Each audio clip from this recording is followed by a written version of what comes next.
दोनों का ख्याल रख रहे हैं। मैं ये भी उम्मीद करता हूं कि आप सभी लोग 1 घंटा बहुत अच्छी एक्सरसाइज कर रहे हो, अपने हार्ट अपने लंग को मजबूत कर रहे हो और अपनी इम्यूनिटी को बढ़ा रहे हो। तो चलिए शुरुआत करते हैं आज के इस सेशन के साथ। दोस्तों, हमने एक नए पर्व की शुरुआत की है जिसमें हमें अपने देश को फिर से दुनिया का सबसे महान ऐसा राष्ट्र देश बनाना है। और इसका मतलब सिर्फ दुनिया की सबसे बड़ी इकोनॉमी, सबसे बड़ी अर्थव्यवस्था भारत बनाना है, वो तो है ही, कंपलसरी है। दुनिया का सबसे बड़ा इकोनॉमी या सबसे बड़ी अर्थव्यवस्था भारत बनाना है। लेकिन सिर्फ इतना ही नहीं, भारत ने हजारों सालों तक इस दुनिया में हर क्षेत्र में इस दुनिया का नेतृत्व किया है। हमें अपने देश को फिर से उस पायदान पे, उस स्थान पर लेके जाना है। यह हमारा संकल्प है। और आज ये संकल्प पूरा करने के लिए जो चीजें चाहिए वो आज भी हमारे सामने है, आज भी हमारे साथ है।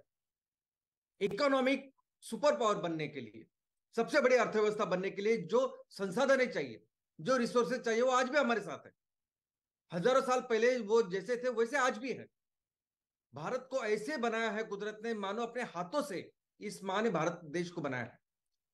बट इस ये सब संसाधन है, ये सब जो रिसोर्सेस है, इसको डेवलप करने के लिए जो ब्रेन चाहिए, जो ह्यूमन रिसोर्स चाहिए, जो लोग चाहिए, तो दुनिया के सबसे बेस्ट डेवलप्ड ब्रेन भारतीय है।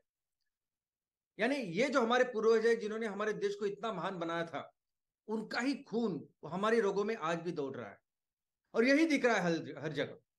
हर जगह अगर आप देखो, किसी भी विषय में अगर आप देखो, पॉलिटिक्स पॉलिटिक्स में अगर आप देखोगे तो अमेरिका, कनाडा, ऑस्ट्रेलिया, यूरोप, हर जगह हाई लोकेशन पे, हाई पोजीशन पे आज आपको भारतीय नजर आएंगे। जिस ब्रिटेन के बारे में, जिस अंग्रेजों के बारे में मैं हमेशा बुला बुला कहता रहता हूं, उन अंग्रेजों को, इन ब्रिटेन को भी आज कौन चला रहा है? तो एक भारतीय चला रहा है। हमारे एक भारतीय वहां के भी पंत प्रधान है।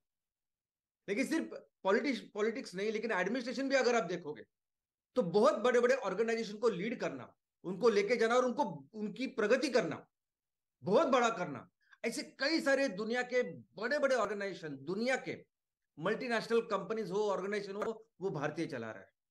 शायद आपको पता नहीं होगा, लेकिन पेप्सी कंपनी को इतना बड़ा बनाने में एक भारतीय महिला का हाथ है। जो भारतीय महिला पेप्सी की प्रमुख थी कई सालों तक, और आज हम देखते हैं कितने सारे ऑर्गेनाइजेशन, कंपनियों के हमारे लोग प्रमुख है जो इसको बड़ा कर रहे हैं। सिर्फ इतना ही नहीं, अगर आप मेडिकल सेक्टर में भी देखोगे तो किसी भी देश में चले जाइए आप, स्विट्जरलैंड से लेके आप अमेरिका, न्यूयॉर्क चले जाइए, ऑस्ट्रेलिया चले जाइए, हर जगह आपको बेस्ट डॉक्टर अगर कोई देखेगा तो वो भारतीय होंगे, बेस्ट। ऐसे हर सेक्टर में हमारे ये लोग हैं, हमारे इतने डेवलप्ड ऐसे ब्रेन्स हैं। तो अगर हमें अपने देश को फिर से वो महान बनाना है, उस स्थान पे लेके जाना है, तो ये काम कौन करेगा? तो हमारे लोग करेंगे। यही लोग करेंगे जो आज हमारे भारत में बसते हैं। और ये जिन टैलेंट की मैं बात कर रहा हूं, जिन टैलेंट के मैंने अभी आपको नमूने दिए, एग्जाम्पल दिए, ऐसे टैलेंट हमारे हर जगह है। हमारे गांव में है, हमारे शहरों में, हमारे हर तहसील में। इनफैक्ट अभी यही लोग जो है वो अभी हमारे देश को वो उतना महान बनाएंगे, सुजलाम सुफलाम बनाएंगे। बहुत इंपॉर्टेंट रोल आने वाले दिनों में किसानों को होने वाला है। अभी हम देख रहे हैं कि दुनिया कितने बड़े संकट के कगार पे खड़ी है। अब ये संकट इसलिए है क्योंकि हम बहुत गलत चीजों का इस्तेमाल कर रहे हैं। लेकिन इसको बंद कर जो सही चीजें आनी है, लानी है, जिसका इस्तेमाल करना है, जो ईंधन हो, खाना हो, पहनने के लिए या इस्तेमाल करने वाली चीजें हो, ये सभी आने वाले दिनों में आने वाले हैं खेतों से, सिर्फ खेतों से। सस्टेनेबल, जो हमारी जरूरतें भी पूरा करेंगे और धरती का ख्याल भी रखेंगे। किसान सबसे इंपॉर्टेंट पर्सन आने वाले दिनों में होने वाला है। और बाकी के हमारे सभी ब्रेन, किसान जो भी उगाएगा उससे वो चीजें बनाएगा। तो इसलिए आज हमारे देश की, आज हमारे इस संगठन की, एमसीएल की सबसे बड़ी रिस्पॉन्सिबिलिटी क्या है? तो ये जो लोग हैं, जो लोग हमारे देश को फिर से समृद्ध, फिर से महान बना सकते हैं, इन लोगों का ख्याल रखें, इन लोगों को पहले सक्षम करें। जिन बेसिक चीजों के साथ आज वो जूझ रहे हैं, जो बेसिक चीजें, जो बेसिक प्रॉब्लम्स, इश्यूज जो उनके लाइफ में है, उसको दूर करें। जो जो मिनिमम जो चीजें उनको चाहिए, जो व्यवस्था उनके चाहिए, उसका हम ख्याल रखें। जो जरूरत का उनका ख्याल रखें। इनके एक सस्टेनेबल इनकम का हम ख्याल रखें। उनको हर महीने एक अच्छी इनकम इन लोगों को आनी चाहिए ताकि उनके जीवन अच्छा हो। उसके साथ साथ उनके परिवार का ख्याल हमें रखना, उनके जो बच्चे हैं उनका एजुकेशन का ख्याल हमें रखना है, उनके लिए काम करना है, उनके जो माता पिता है उनके लिए अच्छी मेडिकल सर्विसेज का हमें प्रावधान करना है, उसकी व्यवस्था करनी है। और एक बार उनका परिवार सुरक्षित हो गए, फिर ये वो लोग हैं जो भारत को हर क्षेत्र में कंट्रीब्यूट करेंगे। बिजनेस तो है ही, लेकिन ये रिसर्च डेवलपमेंट इनोवेशन ये सब कुछ है ना, और ऑलमोस्ट हर क्षेत्र में हमारे भारतीय फिर अपने देश का नाम रोशन करेंगे। तो ये हमारी जिम्मेदारी है। और इसमें सबसे इंपॉर्टेंट फेज है ये पहली, सबसे पहला जो चरण है ये पहला चरण है कि जिसमें हमें अपने देश को, अपने तहसील के हर स्टार्टअप को एक 10,000 करोड़ की कंपनी बनानी, बहुत इंपॉर्टेंट है। क्योंकि ये वो फेज है, ये वो काम है, ये वो हमारी जिम्मेदारी है कि जिसके तहत हम इन लोगों की जो भी आज की प्रॉब्लम्स है उसको दूर करने वाले हैं, जो जरूरतें उनके हैं वो उसको पूरा करने वाले, जो 100% एम्प्लॉयमेंट हो या बच्चों के लिए एजुकेशन की व्यवस्था है, बाकी जो कुछ करना है ना हमें, वो तब मुमकिन है इस पूरे प्रोसेस में जब हम 10,000 करोड़ की कंपनी बनाएंगे। इस सब में वो प्रॉब्लम सॉल्व होने वाले हैं। लेकिन दोस्तों उससे भी ज्यादा गंभीर आज ये है कि आज परिस्थिति बहुत भयानक, बहुत खराब हो रही है इस क्लाइमेट चेंज की वजह से। हमने देखा कि यूनाइटेड नेशंस ने, आईपीसीसी ने जो रिपोर्ट दिया, जो हाल ही में जो लेटेस्ट रिपोर्ट दिया, उसके दो पार्ट थे। एक पहला जो भाग था, पहला पार्ट था, वो 2021 में आया था। उस पार्ट में उन्होंने बताया कि क्यों बढ़ रहा है सब कुछ, क्यों दुनिया ऐसे संकट की तरफ जा रही है, क्यों क्लाइमेट चेंज हो रहा है, इस सब कुछ उन्होंने इसमें विशद किया है। और 2022 में जो पार्ट आया था उसमें उन्होंने लिखा है कि इसका इम्पैक्ट क्या होने वाला है। और पिछले साल उन्होंने बोला कि ये इम्पैक्ट इतना खतरनाक है कि पूरी मानव जाति आज की तारीख में कोड रेड, यानी आखिरी चेतावनी है, आईसीयू में है, ऐसी परिस्थिति है। लेकिन उन्होंने पिछले साल ये भी रखा था कि कौन से वो देश हैं जो सबसे ज्यादा प्रभावित होंगे इस क्लाइमेट चेंज की वजह से, और उसमें सबसे इंपॉर्टेंट ऊपर जो देश था वो था भारत। क्या पिछले साल हमने ये सोचा था? अब ये पिछले साल आई हुई रिपोर्ट है। क्या पिछले साल हमने सोचा था कि अगस्त में ऐसी चीज होगी? यानी बारिश शुरू होती है, उसके बाद 2 महीने बाद आता है अगस्त, और उसमें हमें टैंकर से लोगों को पीने के पानी के लिए व्यवस्था करनी होगी। कहीं सोचा था हमने? लेकिन आज इस साल देखा हमने, यानी सबसे इंपॉर्टेंट, सबसे ज्यादा परिणाम अगर किस देश पे हो रहा है तो वो भारत के ऊपर हो रहा है। और इसीलिए ये जो हमारी जिम्मेदारी ये और ज्यादा इंपॉर्टेंट, क्योंकि ये जो लोग हैं ना, ये लोग फिर पर्यावरण की व्यवस्था भी करेंगे। क्योंकि हमारा ये जो मकसद है कि हमें 10,000 करोड़ की कंपनी बनानी है ना, ये ऐसा नहीं कि किसी एक प्रोडक्ट है जो सबको चाहिए, सबसे ज्यादा इंपॉर्टेंट है, मार्केट में ज्यादा डिमांड है, चलो उसको बेचते हैं, बहुत सारा पैसा कमाते हैं और वैल्यूएशन करते हैं, ऐसा नहीं। जब हम कहते हैं कि हर तहसील में हमें 10,000 करोड़ की कंपनी बनानी है, इसका मतलब हर तहसील में हमें वो 5E, वो जो 5E उस मिशन को हासिल करना है। इसका मतलब पर्यावरण का ख्याल रखना है, इसका मतलब 100% एम्प्लॉयमेंट, जो जो जरूरतमंद लोग हैं जिनको आज नौकरी की जरूरत, उसको 100% रोजगार दिलाना है। तो हमारे यहाँ के किसान, महिला बचत गट, युवा, इनको सक्षम करना है, उनको सपोर्ट करना है। हर व्यक्ति को, हर घर को एक अच्छा इनकम मिल देना है। और इनके लिए जब हम करेंगे, ये लोग, इनके परिवार, ये सभी लोग मिलकर फिर हमारे पर्यावरण को बचाएंगे। ये सभी लोग फिर हमारे जितने पेड़ चाहिए वो पेड़ लगाएंगे। ये पेड़ ही है जो बेसिकली वाटर सिस्टम का काम करते, वाटर हार्वेस्टिंग का काम करते। बड़े बड़े पेड़ यानी पाइपलाइन है। यही वो लोग हैं फिर कचरे का व्यवस्थापन भी करेंगे। यही वो लोग हैं जो हमारे तहसील को फिर पानी में स्वयंपूर्ण भी करेंगे। यही वो लोग हैं कि कोई भी प्रदूषण हो पानी का उसको रोकेंगे भी। 5E को डेवलप करके 10,000 करोड़ की कंपनी बनानी है। किसी एक प्रोडक्ट को तैयार करके बेच के वो वैसे करना नहीं है। 5E को डेवलप करना है, नहीं को प्लेटफॉर्म बनाना है, जिस प्लेटफॉर्म के ऊपर फिर ये पर्यावरण का भी हम ख्याल रखें और अपने देश को भी उस वहां तक लेके जाने की क्षमता हम तैयार करें। और इसीलिए अभी ये जो काम करना है ना हमें, आपको, हर उद्योजक को इस एमसीएल में, वो भी एक बेसिक जैसा ही काम करना है। हमें काम करना होगा अपने बच्चों जैसा, बेसिक, एकदम सिंपल। अभी हमारे बच्चे जो हमारे आजू बाजू बच्चे जो होते हैं, अभी इंजीनियरिंग में जाना होता है, मेडिकल करना होता है, उसके लिए 2-2 3-3 साल एंट्रेंस के लिए पढ़ाई करते हैं, 8-8 10-10 घंटा 12-12 घंटा पढ़ाई करते हैं। और उसके बाद जब वो उनको एडमिशन मिलता है इंजीनियरिंग मेडिकल, तब भी वो 4-5-6 साल पढ़ाई करते हैं, और 8-10 साल के बाद फिर उनका करियर वो चालू होता है, उनको पैसे मिलने चालू होते हैं, उनके जो सपने हैं वो पूरे होने चालू होते हैं। हमें भी अगर ये सब काम करना है ना, हमें इतना ही सीरियसली काम करना होगा जितने सीरियसली बच्चे करते हैं। हमें हर हर उद्योजक को हमें कंपलसरी 8 से 10 घंटा इस पर काम करना ही होगा पहले 3 साल। जब हम पहले 3 साल इसके ऊपर 8 से 10 घंटा काम करेंगे, तब जाके हम अपने उस कंपनी को 10,000 करोड़ की कंपनी बनाएंगे। और उसमें वही, ये बच्चे तो पढ़ाई कर रहे हैं, हर टॉपिक को समझ रहे हैं, उसके एग्जाम दे रहे हैं। हमें तो एक ही काम करना है कि कैसे पैसे बनाया जा सकता है, कैसे हमारे यहाँ के जो लोग हैं उनको क्या मैं उनके लिए कौन सा बिजनेस किया जा सकता है, कैसे उनकी आमदनी बढ़ाई जा सकती है, बस ये काम करना है। और जब आपको बच्चे जैसा काम करना है, स्टूडेंट जैसे काम करना है, विद्यार्थी जैसे काम करना है, तो किसी को अध्यापक जैसे ही भी काम करना पड़ेगा, और वो काम मुझे करना है। दोस्तों, हर तहसील में, जैसे अभी एग्जाम की बात करते हैं, कि अगर मुझे मेडिकल में या आईआईटी में एडमिशन लेना है, तो मुझे 94% लाने हैं। मुझे फिजिक्स की पढ़ाई करनी है, केमिस्ट्री की करनी है, बायोलॉजी मैथ्स, बायोलॉजी बोल रहा हूँ क्योंकि मेरे दिनों हम चारों सब्जेक्ट की पढ़ाई करते थे, और इंजीनियरिंग और मेडिकल के लिए, दोनों के लिए पढ़ते थे, और तब एंट्रेंस नहीं थी हमारे दिनों। लेकिन आज के जो बच्चे हैं जिस तरह से काम करते हैं ना, और वो कैसे कि 100 मैक्सिमम है, 100 में से आपको 94 लाने पड़ते हैं, तब पढ़ाई करते कि नहीं। फिर वो अपना शेड्यूल बनाते हैं कि कैसे करूँ, कौन सा टॉपिक करूँ, क्या कैसे उसका शेड्यूल हुआ, वैसे सेम हमें कवर करना है। लेकिन सबसे अच्छी बात यह है ना कि बच्चों को 100 में से 94 लाने पड़ते हैं। आज हमें हमारे इस कंपनी के बैलेंस शीट में साल का 800 करोड़ का टर्नओवर लाना है। यानी 3 साल के बाद तीसरा जो हमारा बैलेंस शीट होगा, उसमें 800 करोड़ का माल तैयार कर रहे हैं और बेच रहे हैं। यह व्यवस्था चाहिए। और कब चाहिए?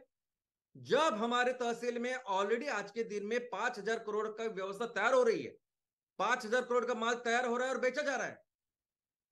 इनफैक्ट अपने जितने लोग तहसील में रहते हैं उसके अनुसार तो वो 6 गुना यानी 30,000 करोड़ का होना चाहिए, वो भी करेंगे बाद में। लेकिन आज तो है ना, आज 5,000 करोड़ का अगर माल तैयार हो रहा है, बेचा जा रहा है, उस 5,000 करोड़ में से मैं बोल रहा हूं कि 800 करोड़, यानी आपके बच्चे जो काम कर रहे हैं उससे भी ये आसान है। इसलिए क्योंकि आप जब ये काम करोगे ना, तो आपके तहसील में क्या, सुनिए, आपके तहसील में है 2.25 लाख से लेके 2.5 लाख लोग। आपके तहसील में है 45,000 से 55,000 फैमिलीज, परिवार। हर ग्राम पंचायत में 650 से लेकर 700 हेक्टेयर तक जमीन, उपजाऊ जमीन, जिसमें काम कर सकते हैं। इसका मतलब है हर तहसील में 29,000 से लेकर 30,000 हेक्टेयर इतनी जमीन आपके पास है। और इतना सब कुछ जब कुदरत ने दिया ना भर भर के, ये सब इसके साथ 800 करोड़ का टर्नओवर करना, 100-150 करोड़ का नेट प्रॉफिट जनरेट करना, ये बिल्कुल हो सकता है, आराम से हो सकता है। लेकिन उसके लिए चाहिए शिस्त, उसके लिए चाहिए डिसिप्लिन, उसके लिए आप वहां, हर जैसे बच्चे पढ़ते हैं ना वैसे ही 8 से 10 घंटे आप वहां जाने चाहिए और ये काम करना चाहिए। और ये अभी कोई भी इंस्टीट्यूट, अगर किसी अच्छे स्कूल में बच्चा जा रहा है या अच्छे कॉलेज में बच्चा जा रहा है, जिस कॉलेज का, जिस स्कूल का अच्छा रिपोर्ट है, वहां में पढ़े हुए बच्चे डॉक्टर बनते हैं, इंजीनियर बनते हैं।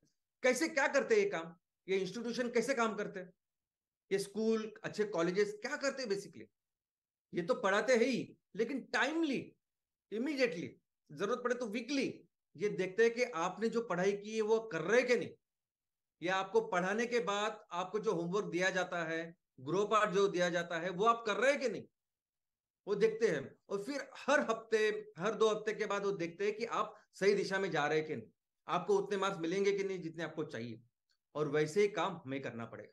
दोस्तों, हमें भी, मुझे भी, और हमारे सभी सीनियर्स, हमें भी ये देखना पड़ेगा कि तहसील की आपकी कंपनी वही सही दिशा में जा रही कि नहीं। और इसलिए बहुत जरूरी है आपको भी अपने तहसील में अपनी जो टीम है, अपने जो लोग हैं, उनके साथ हर हफ्ते चर्चा करना, मिलना कंपलसरी, और देखना कि तहसील में जो अपनी रिस्पॉन्सिबिलिटी है उसको हम कैसे हैंडल कर रहे हैं, उसकी क्या व्यवस्था कर रहे हैं और उसके ऊपर कैसे अमल कर रहे हैं, काम कर रहे हैं। और यही काम है हमारे सीनियर्स का, जो हमारे सीनियर कंसल्टेंट्स है, जो जो प्राइम कंसल्टेंट्स है उनका, कि हर हफ्ते उन्होंने देखना चाहिए कि हमारे तहसील में ये जो है, और एक्चुअली स्टूडेंट जैसा हमने देखना चाहिए इस परिस्थिति के ऊपर। ये बिजनेस है, पैसा कमाया जाता है, सब पढ़े लिखे ज्यादा उम्र के, ऐसा कुछ नहीं। हम सब स्टूडेंट्स हैं और हमको जो लक्ष्य लिया लिया है हमने उसको पूरा करना है, बस यही है। और हर हफ्ते देखना है कि हमारे ये जो स्टूडेंट्स हैं, ये जो तहसील है, क्या वो सही दिशा में जा रहे हैं कि नहीं। और हम सबका मिलके बस एक ही लक्ष्य होना चाहिए कि आप अपने लक्ष्य को प्राप्त करें। लेकिन ये काम करना आसान तब होता है जब रोड मैप क्लियर हो। लोग, बच्चे इतनी पढ़ाई क्यों करते हैं? क्योंकि उनको पता होता है कि मुझे 5 साल 7 साल 8 साल पढ़ाई करनी है, सब करना है, लेकिन उसके बाद जिंदगी भर मेरा करियर अच्छा होने वाला है, मैं डॉक्टर होने वाला हूँ या IITN होने वाला हूँ, और बाकी सब कुछ उसके साथ होने अच्छा होगा। तो वो जो क्लैरिटी है रोड मैप की, वो क्लैरिटी उनके दिमाग में होती है, इसलिए वो इतनी मेहनत करती है। वही क्लैरिटी आपको भी होनी चाहिए, और आज वही क्लैरिटी मैं आपको बताने की कोशिश करूंगा। सबसे पहले शुरुआत करते हैं MCL सस्टेनेबिलिटी स्टार्टअप के। हमारे तहसील लेवल के जो स्टार्टअप हमने शुरुआत की है, उनके प्रमोटर जो हमारे उद्योजक है, उनकी क्लैरिटी, उनके रोड मैप की। बहुत बार तो लोग शायद सोचते होंगे कि ये सस्टेनेबिलिटी शब्द क्यों, इसका क्यों इस्तेमाल कर रहे हैं।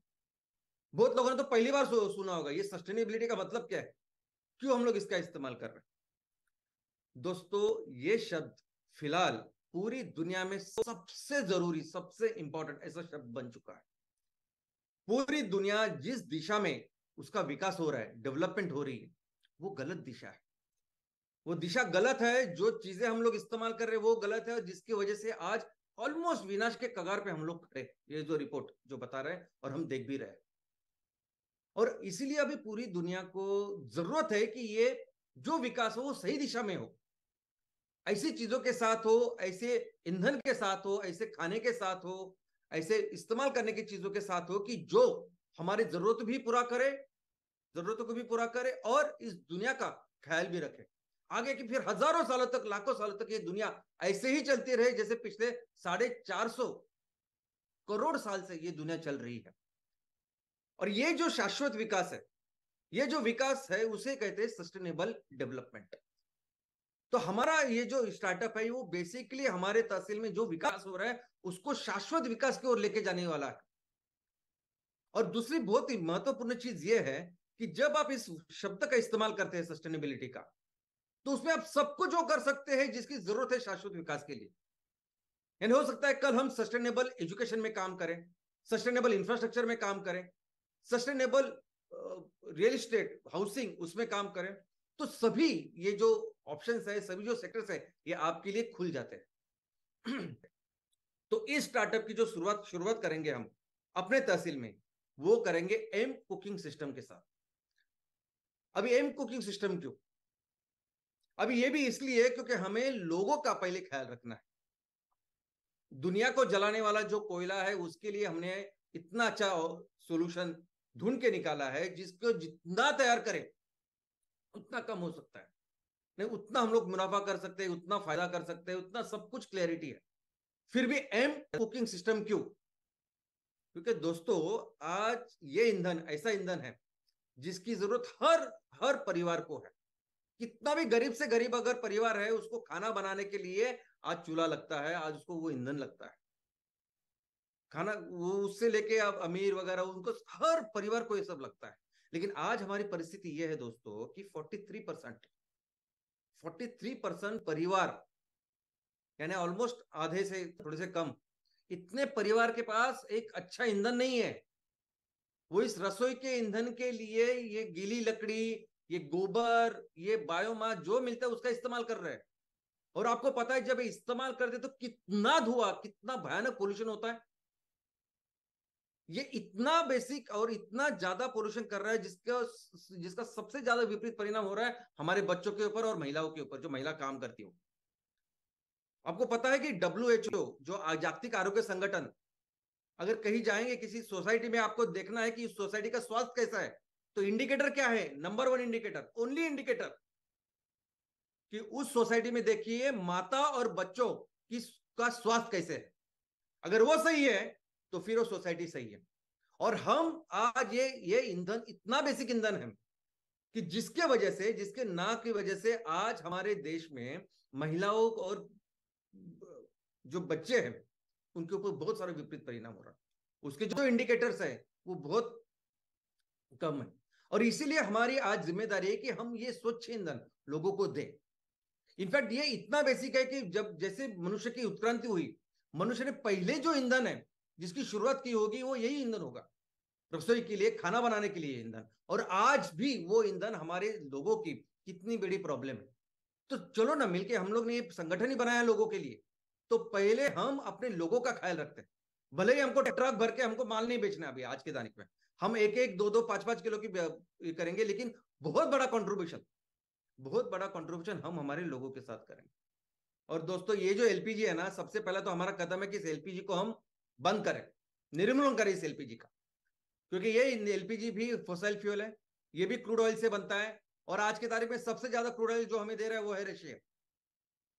यानी रशिया हमें वो क्रूड ऑयल देता है, रिफाइनरी में उसके एलपीजी बनता है, फिर वो ऐसी बॉटल बन के हमारे घरों में आ रही। और दोस्तों जब ऐसा समझते हैं कि 80 रुपए अगर हम देते हैं, 80-50 रुपए घर का सिलेंडर है, 120 रुपए तक कमर्शियल सिलेंडर का रेट है पर केजी। तो अगर हम 80 रुपए देते हैं पर केजी इस गैस के ऊपर, ऐसा समझे कि 25-30% वो किनको मिलेगा? जो भारत में काम कर रहे, रिफाइनरी जिनकी है, जो पेट्रोल पंप चला रहे हैं या गैस एजेंसी चला रहे हैं, उनकी सब व्यवस्था को जा रहा है। ऑलमोस्ट उस 80 रुपए में से 40-45-50 रुपए किसको जा रहे हैं? उस रूस के पास, रशिया के पास। और वो उस 50 रुपए से वो 500 रुपए की इकोनॉमी बना रहा है। और अगर हम इस 80 रुपए के जगह पे 20 रुपए का हम अपनी ये कुकिंग सिस्टम दें, तो ये 20 रुपए के 20 रुपए हमारे तहसील में, हमारे गांव में, हमारे तहसील किसानों के पास जाएंगे।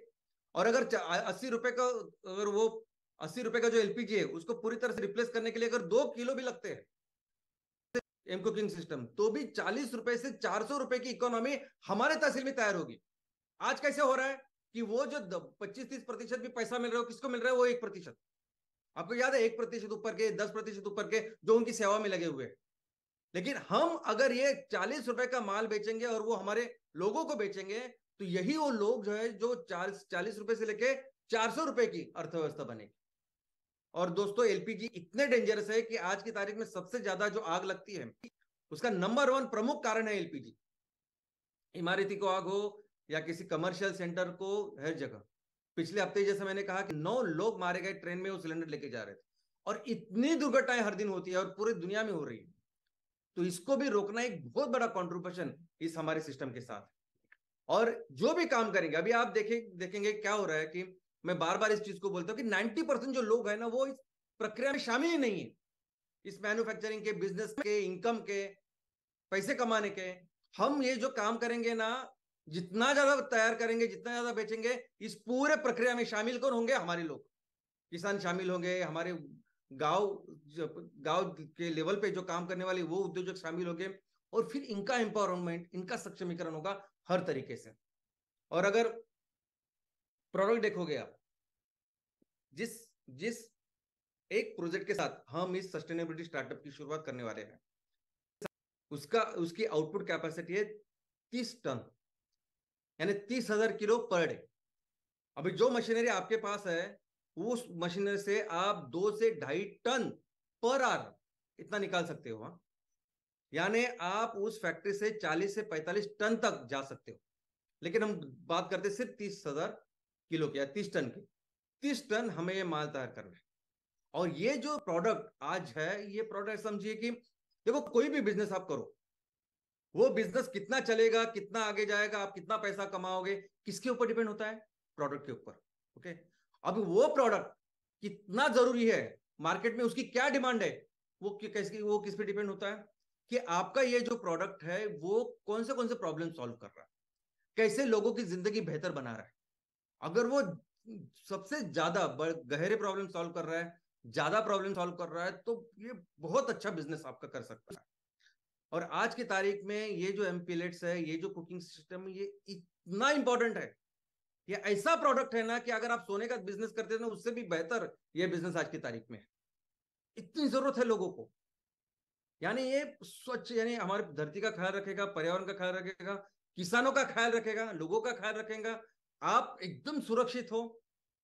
यानी जो बोलोगे वो सब पॉजिटिव में है। इसकी इतनी डिमांड है कि आप हमारे तहसील में जितनी जरूरत है ना, उससे भी ज्यादा अगर आप एक्सपोर्ट भी करना है तो हर जगह कर सकते हो, ऐसी जरूरत है। अमेरिका, यूरोप से लेकर हर प्रोडक्ट। तो ऐसा प्रोडक्ट हमें तैयार करना है और उसको बेचना है। और हर दिन कितना तैयार कर रहे हैं हम लोग? 30 टन, 30,000 किलो। और ऐसा समझिए जो एमएसएस प्रमोटर है उनको 5% इनकम है इस सेल करने का। और इसका मतलब है हर किलो के ऊपर उनको 90 पैसे से लेके 1 रुपया मिलने वाले।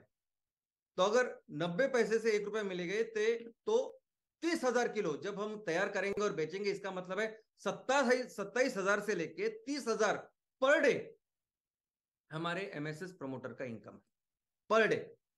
और यही इनकम जब आप साल का कैलकुलेट करते हो, जब ये प्लांट हमें 360 दिन चलाना है, तब एक सिंगल एमकोल के इस प्लांट से 97 लाख से लेके 1,08,00,000 हमारा इनकम है। यानी आपका इनकम, एमएसएस प्रमोटर का इनकम।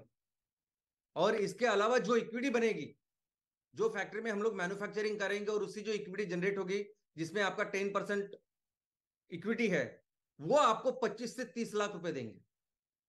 इन दोनों आप देखोगे तो 1,10,00,000 से लेके 1,30,00,000 एक प्लांट के बारे में मैं बोल रहा हूं।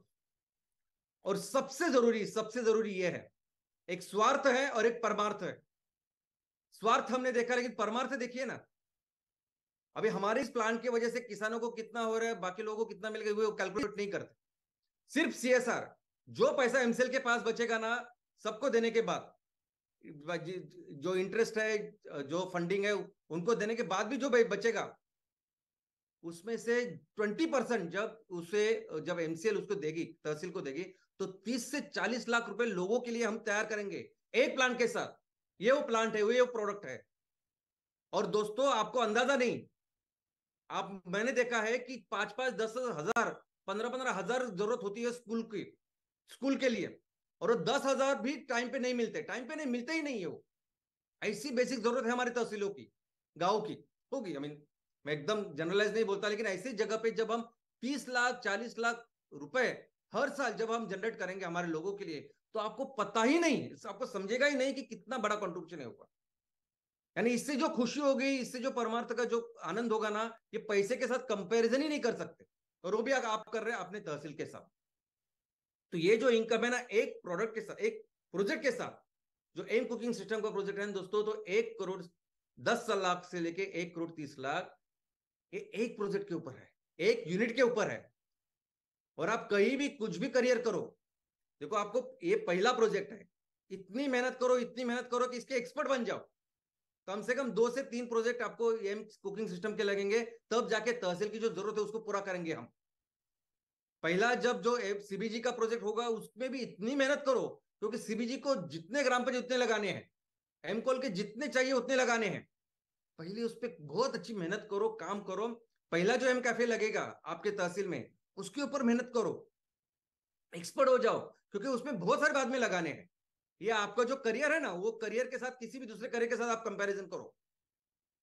कोई आईएएस आईपीएस भी बनेगा तो उससे बहुत बड़ा करियर होने वाला है आपका, क्योंकि आप भारत देश में हो। हम सभी लोग भारत देश में, इतना है सब कुछ करने के लिए हमारे गांव में, लोगों के पास। और ये दुनिया का बेस्ट करियर होने वाला है। लेकिन दोस्तों, इसके आगे मैं आपको कुछ दिखाना चाहता हूं, जरा ये देखिए।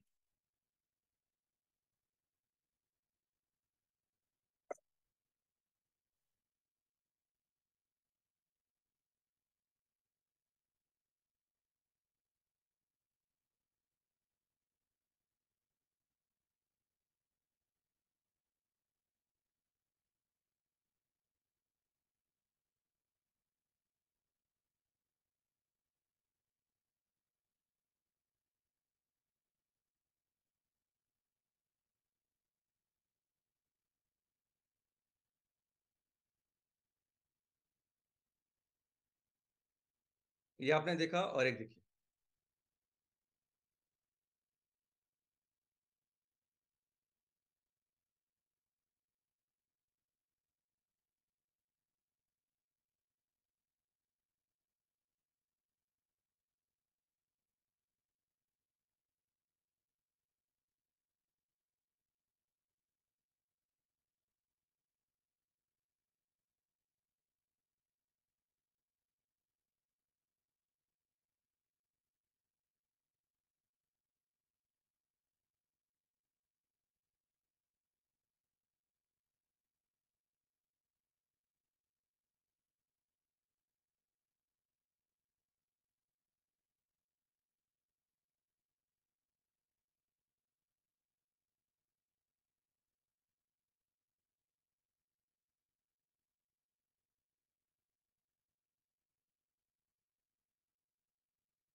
तो क्या था ये?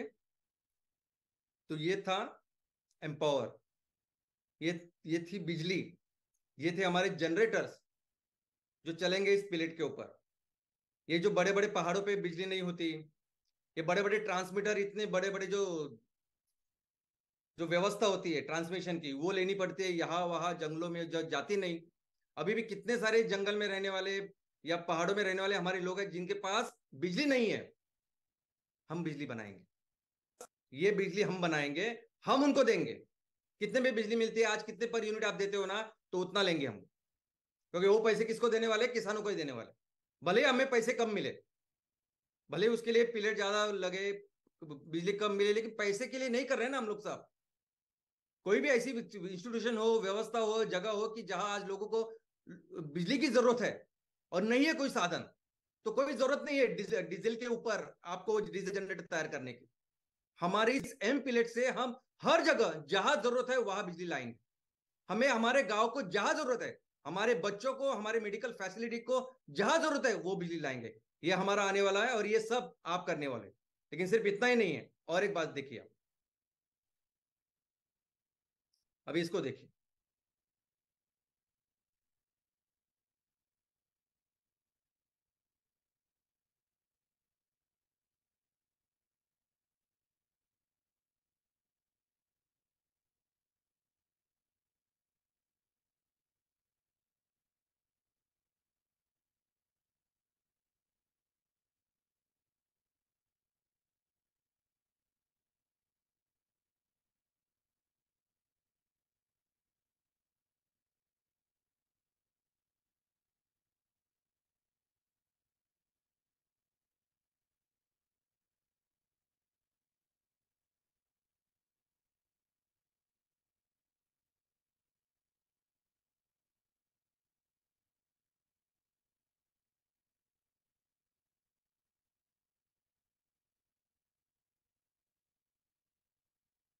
ये क्या है? तो दोस्तों आज की तारीख में एलपीजी के जगह कई सारी जगह पे गैस से पाइपलाइन से गैस आ रही, और वो फिर पाइपलाइन हर जगह जा रही है, और वो चूल्हे को जला रही है। हम भी वो कर सकते हैं। हम अपने पिलेट को, जैसे एक बिल्डिंग की व्यवस्था करनी है, वो गैस पाइपलाइन ठीक है, हम एक जगह पे हमारे पिलेट्स रख के उससे गैस जनरेट करेंगे, और ये गैस फिर पाइपलाइन से ऐसी जगह जाएगी और ऐसा चूल्हा करेगी। एमसीएल इस बिजनेस में, जिस सेक्टर को हम डेवलप करेंगे, इसमें सिर्फ पायोनियर नहीं रहेगी, हमेशा इसमें सबसे बड़ा बिजनेस करेगी, सबसे बड़ा बिजनेस। आप देख लेना। तो चलिए बात करते हैं हमारे ग्राम पंचायत लेवल हमारे उद्योजकों की, और म्युनिसिपल वार्ड लेवल उद्योजकों की, यानी अर्बन और रूरल एमवीपी और एमवीपी उद्योजकों की। अभी इसमें भी एक देखो कि शायद हम लोग एकमेव ऐसी कंपनी है ना कि जिनका अप्रोच सिर्फ और सिर्फ लोग है। जो कुछ हमें करना है ना, मिलके हमारे तहसील के लोगों के लिए ही करना है। ये तो मुझे एक बात बताइए कि कौन सी ऐसी कंपनी है, देखो आज हमारे पास एमकोल जैसा गोल्ड है, गोल्ड से भी बेहतर। और हमारे आपके तहसील में अगर 100 ग्राम पंचायत है और 100 फैक्ट्रियां लगानी है ना एमकोल की, तो 100 के 100 फैक्ट्रियों का जो माल है 30 टन इंटू 100, 3,000 टन का जो माल तैयार होगा ना, वो एक फैक्ट्री एक जगह जा सकता है। इतनी आज जरूरत है कोल की। मुझे लगता है कि आपको भी इसके बारे में पता है। कोई भी कंपनी पहले क्या सोचेगी, आज हमारी फैक्ट्रियां चल रही है, प्रोडक्ट है, सब लोग है तैयार, और वो सामने वाले एग्रीमेंट करेंगे बाकायदा कि हम आपसे ये पूरे 100 प्रोजेक्ट जो है ना, तो 100 प्रोजेक्ट के पूरा माल हम खरीदेंगे। और ऐसे एग्रीमेंट है, रॉ मटेरियल सब कुछ है, तो पूरे बैंक वगैरह तो अपने पीछे पड़ेगी। बैंक इंस्टीट्यूशन की, बाबा आप लीजिए, हमसे पैसा लीजिए, लेकिन बैंक का भी वही काम है ना। उनको भी उनके पास जो पैसा है उसको उसके ऊपर इंटरेस्ट चाहिए, उसको कमाना है। पैसा कमाएंगे तब वो लोगों को, जिनके पैसे उन्होंने लिए उनको इंटरेस्ट दे पाएंगे, तभी तो बैंक बढ़ेगी। तो उनको भी ऐसे अवसर चाहिए कि बाबा ज्यादा पैसा, ज्यादा पैसा बनाए हम लोग। लेकिन हम क्या कर रहे हैं, हम अपने हमारे जगह पे अगर कोई दूसरी कंपनी होती, दूसरे प्रोवाइडर होते, तो पहले वो काम करते, एमकोल ही तैयार करते, बाद में झंझट में पड़ते हैं। कौन करता है हमारे जैसे? कौन करता है ये सोचता है कि आज हमारे लोगों की जरूरत क्या है? कौन बोलता है ये कि आज देखते हैं हम लोग कि हमारे लोगों की क्या जरूरत है और उसके हिसाब से काम करते हैं? लेकिन दोस्तों, इससे भी बहुत अच्छे पैसे बनेंगे, मैं आपको बोलता हूँ। और मैं हमेशा बोलता हूँ ना कि स्वार्थ से बहुत ज्यादा परमार्थ होगा, जिसको हम कंपैरिजन ही नहीं कर सकते किसी चीज के साथ, लेकिन इससे भी अच्छे पैसे बनेंगे। अभी मैं आपको बताता हूं। सबसे पहले तो अपनी भूमिका, हमारी रिस्पॉन्सिबिलिटी जो है उसको समझिए आप। हमारी भूमिका एक कुटुंब प्रमुख की है। परिवार के जो हेड है, प्रमुख है, वो है हम। पूरा तहसील हमारा परिवार है। और जैसे होता है ना कि जैसे आपके घर में अगर 10 लोग हैं, आपके भाई बहन है जिनकी शादी नहीं हुई, आपकी बीवी और 2 बच्चे हैं जो स्कूल में जा रहे हैं, माता पिता है जिनका ख्याल रखना है, तो आप क्या करोगे? आप नौकरी भी करोगे, उसके साथ भी कुछ पैसे कमाने की कोशिश करोगे, धंधा करोगे, ताकि सबके पेट, सबकी जरूरतों को पूरा करें। वैसे हमें करना है। हमारी प्राथमिकता क्या है कि हमारे यहाँ जितने लोग रहते हैं ना, उनकी जरूरतें क्या है। हमारे जितने भी लोग हैं जिनको आज काम की जरूरत है, उसको एक रेगुलर इनकम की जरूरत है, रोजगार की जरूरत है, उसको पहले करेंगे। वो लोग क्या कर सकते हैं उसको देखेंगे, उसके हिसाब से प्रोडक्ट बनाएंगे। हमारे किसान क्या तैयार करते हैं, उनसे क्या क्या प्रोडक्ट बनाया जाता है, जा सकता है, उसके ऊपर काम करेंगे। हम हमारी इस तहसील के परिवार के प्रमुख करके काम करने हैं हम। तो ऐसा समझते हैं कि हमें प्रति पर्सन जो भी आज जिसकी जरूरत है, जिसको चाहिए, उसको 10,000 रुपए कंपलसरी हर महीना हमें कमा के देना है। उसको सस्टेनेबल इनकम चाहिए, 10,000 रुपए। तो ये 10,000 रुपए जब कमा के देना है, तो कौन सा तरीका है कमाने का, कैसे हम उसको कमा के दे सकते? तो एक ही चीज है, एक ही रास्ता है इसको कमाने का, उसका मतलब मैन्युफैक्चरिंग, जिसमें हमारे बहुत सारे लोग नहीं जाते, इसलिए वो चाइना इतना पैसे कमा रहा है। मैन्युफैक्चरिंग ओनली वे, मैन्युफैक्चरिंग ही करेंगे हम लोग। तो मैन्युफैक्चरिंग में अगर उसे पैसा दिलाना है 10,000 रुपए महीने का, तो 10,000 रुपए उसे दे। रॉ मटेरियल लगेगा, मैन्युफैक्चरिंग करना है तो आपको रॉ मटेरियल, वो भी कम से कम 10,000 रुपए लगेगा, ज्यादा भी लग सकता है। अभी इंपॉर्टेंट चीज है, ये रॉ मटेरियल कहां से आएगा? अभी वो वहां सबसे इंपॉर्टेंट है कि ये रॉ मटेरियल तैयार करेंगे हमारे किसान। तो जब इस तरह का आप काम करते हो, तो किसानों की इनडायरेक्टली आप एम्पावर कर रहे हैं। किसान रॉ मटेरियल तैयार करके आपको देंगे। हमारे जंगल में रहने वाले जो आदिवासी भाई बहन है, जंगल में कई सारी तरह के रॉ मटेरियल वो तैयार करके देंगे। हमारे मछुआरे जो भाई बहन है, वो काम करते हैं नदियों में, समुद्र में, उनसे जो रॉ मटेरियल बनेगा, उससे हम लोग ये सब चीजें बनाएंगे, अलग अलग तरह की चीजें बनाएंगे। तो जब हम किसी को 10,000 रुपए देने की बात करते हैं, तो 10,000 रुपए रॉ मटेरियल के लिए इनको भी मिलने वाले। और ऐसा समझते कि बाकी जो मैन्युफैक्चरिंग की कॉस्ट है, इलेक्ट्रिसिटी है, रेंट है, एडमिनिस्ट्रेशन है, ये सब मिलके जो प्रोडक्ट हम लोग मैन्युफैक्चर करेंगे पर पर्सन, समझो उसका 30,000 रुपए कॉस्ट पड़ता है। यानी एक आदमी को अगर 10,000 रुपए दिलाना है, तो 30,000 रुपए का मैन्युफैक्चरिंग कॉस्ट बनेगा, मैन्युफैक्चरिंग उस प्रोडक्ट का।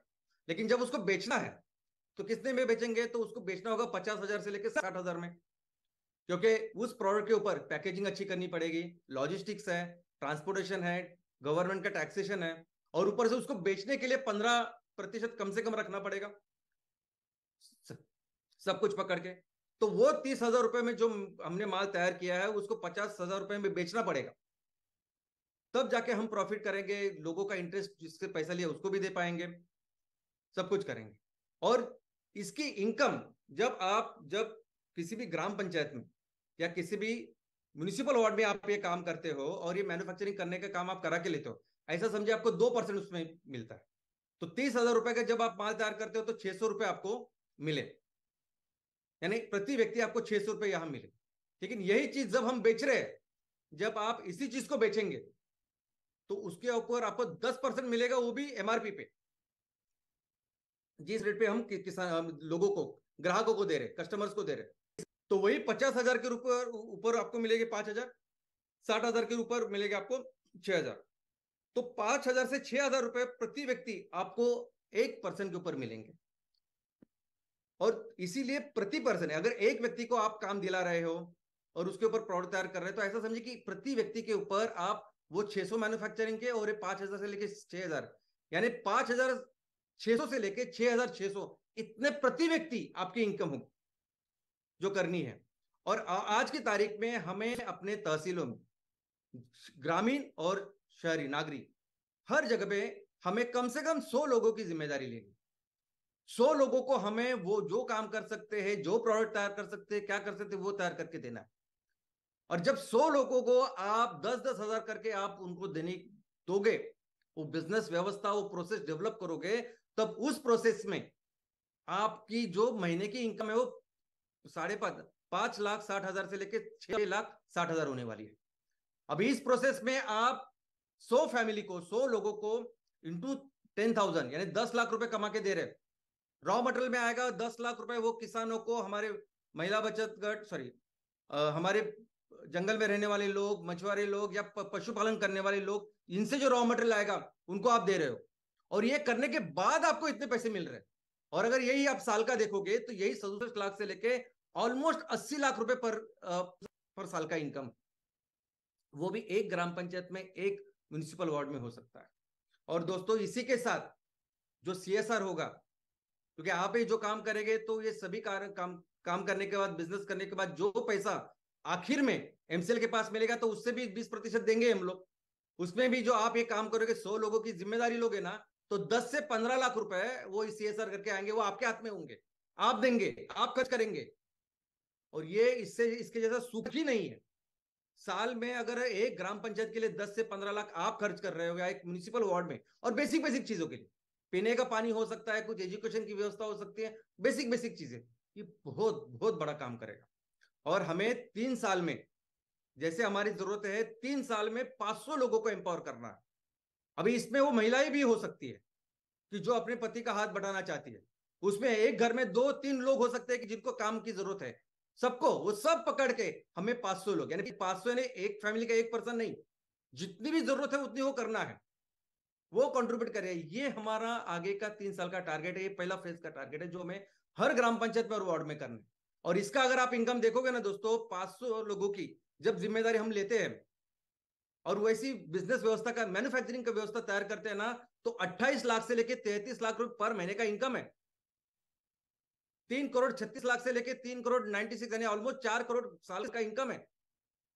इसको आप किसी भी दुनिया की जितने भी बाकी की दूसरी करेंसीज है ना, डॉलर है, पाउंड है, कुछ किसमें कन्वर्ट करो, फिर भी दुनिया का बेस्ट ये सीटीसी है, बेस्ट इनकम है। कहीं भी जाओगे आप, 4 करोड़ अगर साल का आप कमा रहे तो ये ये ये बहुत जबरदस्त इनकम है। और ये इसीलिए पॉसिबल है क्योंकि हम भारत में रह रहे हैं, इसलिए क्योंकि हमारे यहाँ वो उतनी जनता है, उतने लोग हैं, हमारे यहाँ उतनी भूमि है, वो मिट्टी है और वो पानी है। और फिर एक बार ये पहला फेज होने के बाद ना, एक बार लोगों को आपने एम्पावर किया, फिर छोड़ दीजिए आप, फिर उनका सिर्फ नेतृत्व कीजिए, ये लोग फिर अपने देश को वहां तक लेके जाएंगे। फिर हो सकता है कि आने वाले दिनों में फिर 1,000 लोग इसमें शामिल हो, और फिर उसका इनकम भी उतना बढ़ेगा। और हो सकता है कि आपकी जो प्रोडक्टिविटी, आज हमने प्रोडक्टिविटी पर पर्सन 50,000 रुपए की पकड़ी है हर महीने की, वो प्रोडक्टिविटी भी बढ़ के 1 लाख रुपए तक जाए। हो सकता है कि हमारा तंत्र ज्ञान, हमारी टेक्नोलॉजी रिसर्च और बेहतर करे। तो ये भारत का एक्चुअली पोटेंशियल है, और इस पोटेंशियल तक फिर आराम से उसको जाने दीजिए, लेकिन पहले 3 साल हमें मेहनत करनी है। और दोस्तों इसमें आज ये भी समझना है कि ईस्ट इंडिया कंपनी, ये सभी जगह ये जो कंपनियां है ना, ये कंपनी जो काम करती है, ये हर सेक्टर में मोनोपोली है। ईस्ट इंडिया कंपनी जैसे हमको दूसरे जो मैं हमेशा बोलता हूँ, लेकिन ये कुछ इंपॉर्टेंट सिद्धांतों पर काम कर रही है, जिस सिद्धांतों के ऊपर हमें भी काम करना पड़े। अगर किसी सेक्टर में नंबर 1 की कंपनी करके कोई कंपनी काम कर रही है ना, तो कुछ प्रिंसिपल्स है उसको फॉलो करती है, और उस प्रिंसिपल्स को हमें भी फॉलो करना पड़ेगा ताकि हम भी उस सेक्टर में नंबर 1 का काम करें। सबसे पहला नंबर 1, सबसे सबसे मोस्ट मोस्ट इंपॉर्टेंट, कि जो प्रोडक्ट आप तैयार कर रहे हो और बेच रहे हो वो सबसे अच्छा होना चाहिए, वो दुनिया में सबसे अच्छा होना चाहिए। ये एप्पल को कितने भी आप भला बुरा कह दो एप्पल को, लेकिन उसका कभी मोबाइल आप इस्तेमाल करो ना, मोबाइल इस्तेमाल करो, लैपटॉप इस्तेमाल करो, तो आपको समझेगा एप्पल एप्पल क्या है। आप कभी मर्सिडीज को बोलेगे क्या मर्सिडीज है, 5 लाख रुपए वाली गाड़ी भी 4 लोगों को, 5 लोगों को लेके जाती है एक से दूसरी जगह पे, मर्सिडीज भी वही करती है। लेकिन चलाओ तो सही, बैठो तो सही कभी उसमें, तभी आपको पता चलेगा वो नंबर 1 कंपनी क्यों है। हमें जो काम करना है ना, हमें काम ऐसे इतने हाईफाई चीजें के तैयार करने की कोई जरूरत नहीं, उससे नहीं जीडीपी बनाई नहीं, और हमको कुछ लेना भी नहीं है उससे।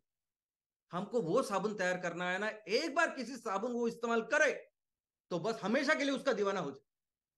एक वो शैंपू बनाना है कि जो शैंपू एक बार लगाने के बाद इससे अच्छा शैंपू मैंने अभी तक देखा ही नहीं है, ऐसा होना चाहिए। वो शैंपू हो, फेस वॉश हो, हर कोई चीज जो हम इस्तेमाल कर, जो तैयार करेंगे, और हमारे पास नॉलेज है, दोस्तों हमारे पास नॉलेज आयुर्वेदा का, हर जगह ऐसी चीजें होती है।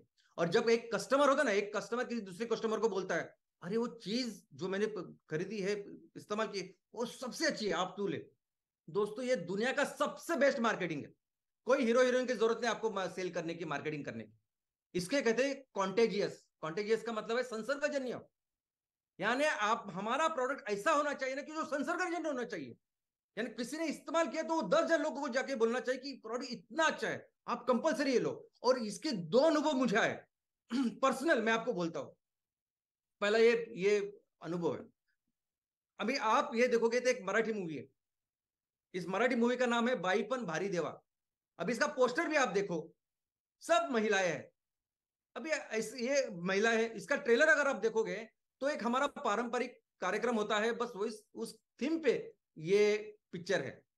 यानी कौन जाएगा इन, वो जो प्रोग्राम होता है ना, जो हमारी परंपरा है, संस्कृति, उसमें भी पुरुष कोई जाता नहीं, लोग जाते नहीं, सिर्फ महिलाओं का वो कार्यक्रम होता है। उसका अगर उसके ऊपर पिक्चर बनी है तो कौन जाएगा उसके ऊपर? तो वहां जाने का सवाल ही नहीं आता। लेकिन मैं था ऐसे बाय चांस घर में था, और माँ थी, बहन थी, उन्होंने मुझे इस पिक्चर को लेके गए। 4 बजे का पिक्चर था, लेकिन दोपहर का ज्यादा हाउसफुल नहीं होता, पूरा हाउसफुल था वो थिएटर। मुझे पकड़ के कम से कम 4 से 5 ही पुरुष हो गए, बाकी कोई पुरुष नहीं था, सब महिलाएं थी। लेकिन दोस्तों जब मैंने पिक्चर देखा देखा उसके बाद इमीडिएटली बाहर आने के बाद मैंने कम से कम मेरे 4 5 6 दोस्तों को, करीबी दोस्तों को मैसेज किया कि कंपलसरी आप अपने परिवार के साथ जाओ और कुछ मूवी देखो, पिक्चर देखो। दोस्तों सिर्फ 28 दिनों में बनी है मूवी, सबसे लो कॉस्ट में बनी है मूवी। लेकिन हमारे मराठी में जो जितने भी मूवी थे ना आज तक, सबके रिकॉर्ड उसने ब्रेक कर दिए। और ऐसा नहीं कि बहुत मार्केटिंग की उसकी, कुछ भी नहीं, लोगों ने इसको बड़ा बनाया। ऐसा ही एक एग्जांपल। यानी हमारा ऑफिस जहां है उसके बाजू में ही एक ऐसे माटुंगा में ऐसे वेफर मिलते हैं, केले के वेफर। और वो बेक्ड है इसलिए मुझे, तो मैंने सोचा ट्राई करूं उसको। और वो ट्राई करने के बाद जैसे भी मैंने उसको लिए, क्योंकि फ्राइड नहीं है, बेक्ड है, और एक पुराना होटल है मैसूर करके, तो वहां वो लिया।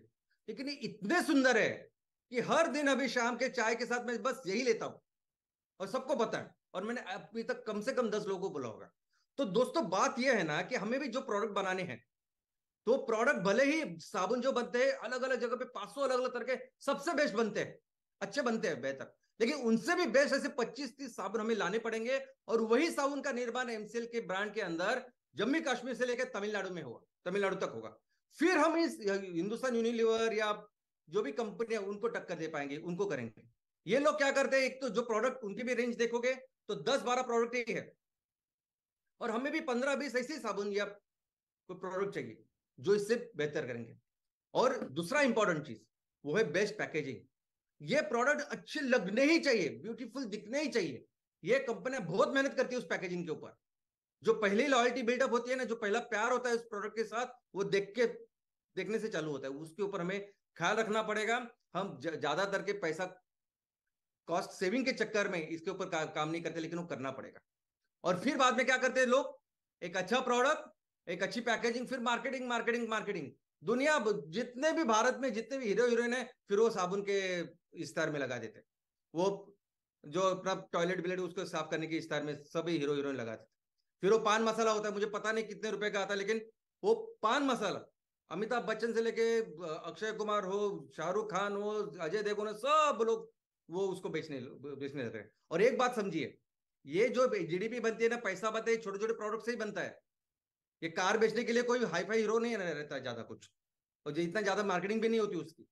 ये जो छोटी छोटी चीजें ना जो मैं बोल रहा हूँ कि हमें करना है, इससे ही जीडीपी बनती है, और इससे ही ये लोग इतने पैसे कमाते हैं। और ये परसेप्शन तैयार करते हैं लोगों, कस्टमर के दिमाग में, कि नहीं, ये जैसे अगर मैं ये क्रीम लगाऊंगा तो मैं भी गोरा हो जाऊंगा। हमें ये नहीं करना है। हमें जो मार्केटिंग करनी है ना, वो नेक्स्ट लेवल की मार्केटिंग करनी है। हमें जो मार्केटिंग करनी, तो मार्केटिंग करनी नहीं है, आंदोलन तैयार करना है। ये जो 5V मिशन के लिए हम लोग काम कर रहे हैं ना, उस 5V मिशन में ये उपभोक्ता सब लोग इसमें शामिल होने चाहिए। और इसीलिए हर ग्राम पंचायत में, हर म्युनिसिपल वार्ड में हमारे वो सैनिक खड़े होने चाहिए, जिन्होंने 5V मिशन के बारे में बोलना चाहिए। और ये उपभोक्ता, ये कस्टमर, उनके लिए तो कर रहे हैं हम लोग। ये उपभोक्ता भी है, ये निर्माता भी है, यही वो लोग हैं। और नहीं चाहिए हमें वो अमीर लोग, वो जो हमारे जो 90% लोग हैं जिनकी जरूरत है आज, उसके ऊपर फोकस करेंगे तो भी चलेगा। लेकिन ये काम करना जरूरी है, एक आंदोलन करना जरूरी है, और छोटे छोटे चीजों से हमारे लोगों की जरूरतें पूरी हो जाएंगी।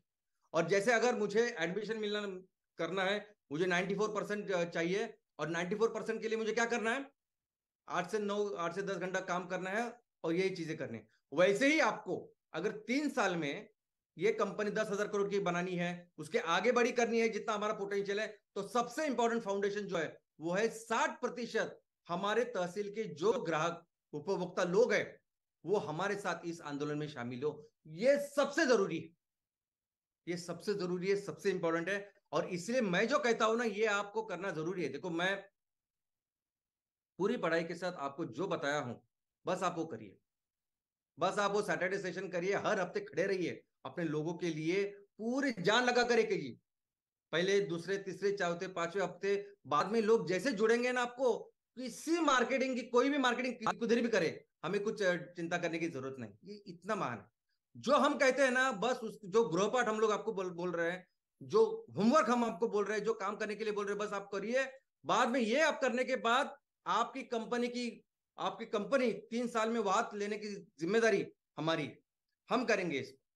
और मिलके फिर हम फिर से अपने देश को दुनिया की सबसे बड़ी अर्थव्यवस्था बनाएंगे, और सिर्फ अर्थव्यवस्था नहीं, दुनिया का सबसे महान राष्ट्र बनाएंगे। धन्यवाद।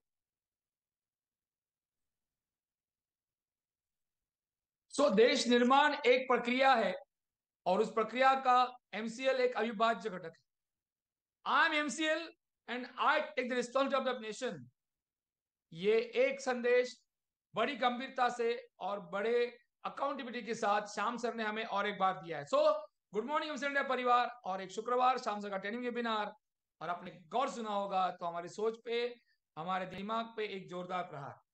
जी हाँ, भारत हो या इंडिया, हम काम करेंगे बढ़िया, ये हमारी सोच है। और इस यही सोच हमें आगे लेके जाएगी। अब आप सोचिएगा, देश के सामने आज अलग अलग स्तर पर अलग अलग चैलेंजेस है, आह्वान है, पर उन सबका जवाब ढूंढने की हर एक की प्रक्रिया, हर एक की सोच, हर एक का रास्ता अलग अलग है, अलग अलग हो सकता है।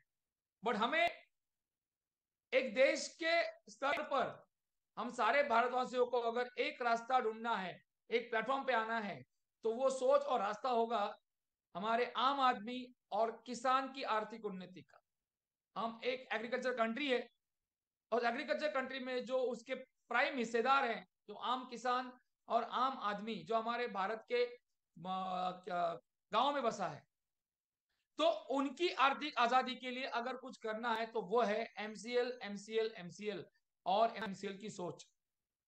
वो सोच हमारे गांव के गली में होने वाले सैटरडे से शुरू होती है, और वो सोच आगे बढ़ते जाते हमारे एमकोल और हमारे आगे आने वाले प्रोजेक्ट आती है।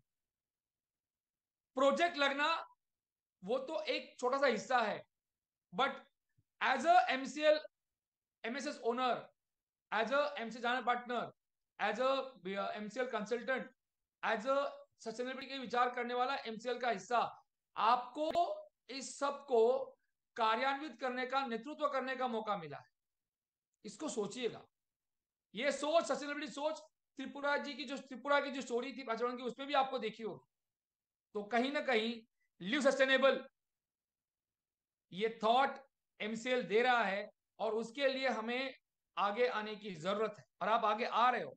बट जैसे भगत सिंह और 25 साल के बिरसा मुंडा, इन युवाओं ने अपने देश के लिए अपना उस वक्त में बलिदान दिया था। आज हमें अलग तरह का बलिदान देना है, और वो है एमसीएल की सोच को आगे ले जाना, कर्म करना। जी हाँ। So thank you very much the entire MCL channel partners, senior consultants in sustainability, all the associates of MCL, and of course the farmers and the stakeholders and all the MSS leaders. Thank you very much। मैं गौर से आप सबका शुक्रिया अदा करके और एक बार कहना चाहूंगा, जी हाँ, सोच के देखिएगा, हम सबको इस देश की मिट्टी का वास्ता है, और एमसीएल ही सुजलाम सुफलाम भारत का रास्ता है। जय हिंद, जय एमसीएल।